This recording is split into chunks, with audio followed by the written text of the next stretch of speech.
ન માત્ર ખેડા જિલ્લાના કોઈ 1, 2 કે 5, 10 ગામ પણ સાબરમતી નદી જ્યાંથી પસાર થઈ રહી છે એની આસપાસના ગામોમાં અત્યારે જળબંબાકાર થઈ ગયો છે। ખેડા ધોળકા હાઈવે અત્યારે તમે જોઈ રહ્યા છો।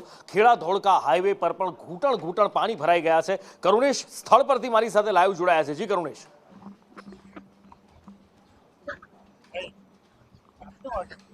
જી નુપુર, જે સાબરમતી નદી છે એ ખેડા જિલ્લામાંથી પસાર થાય છે અને ખેડા જિલ્લાના ખેડા તાલુકાનું જે રસિકપુરા ગામ છે, આ રસિકપુરા ગામ પાસેથી પસાર થાય છે અને ત્યાં જ ખેડા ધોળકા હાઈવે આવેલો છે। આ ખેડા ધોળકા હાઈવે ઉપર પણ પાણી ફરી વળ્યા છે। પહેલા તો આપણે આ દ્રશ્યો બતાવી દઉં કે પાણી ફરી વળતાની સાથે લોકો ખૂબ જ હાલાકીનો સામનો કરી રહ્યા છે। આ હાઈવે પરથી પસાર થતા તમામ જે લોકો છે એ લોકો કેરસમા પાણીમાંથી જવા માટે મજબૂર બન્યા છે। અસંખ્ય લોકોના આ જ રીતે વાહનો જે છે તે ખોટકાઈ રહ્યા છે।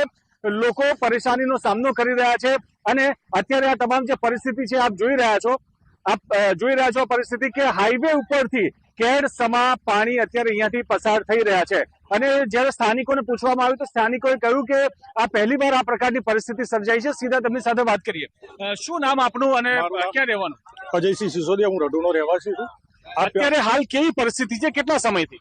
અત્યારે આજે બપોર 2 વાગ્યા પછી બહુ ભયંકર પાણી આવ્યું છે। અહીંયા આગળ પૂરનું પાણી આટલું જોરદાર કોઈ દિવસ નથી આવ્યું। આ પહેલી વાર આટલું પાણી આવ્યું।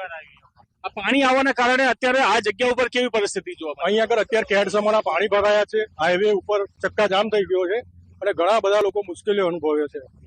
કેટલા વર્ષોથી આ પરિસ્થિતિ છે અને કોઈ નિરાકરણ નથી લાવવામાં આવ્યું? ઘણા વર્ષોથી હું મારી સમજણ આવી ત્યાંની આ જ પરિસ્થિતિ છે। રોજ વર્ષે એકવાર આવું પાણી આવે જ છે અમારી સાબરમતી નદીમાં।